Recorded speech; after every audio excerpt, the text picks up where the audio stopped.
Все мы понимаем, что в сложный период пандемии жить в густонаселенном городе, в многоквартирных домах небезопасно.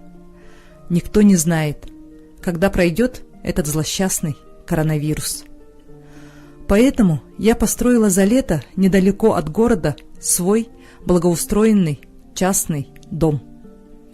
Как мне, ничего прежде не понимавшей в строительстве, удалось завершить возведение нового дома и вселиться в него. Меня зовут Наталья Лопатина-Вырдылина. Мне 43 года.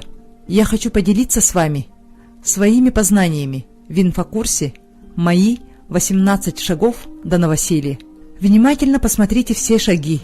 Что делать, когда денег на строительство нет?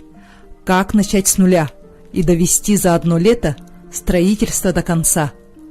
Поделюсь каждым своим шагом, от покупки земли до новоселья, списком инстанций и сроками исполнения документов, всеми финансовыми расчетами и сметами. Хотите обезопасить себя и своих близких? Хотите иметь возможность в любой момент выйти в свой собственный двор и с удовольствием вдохнуть чистый воздух?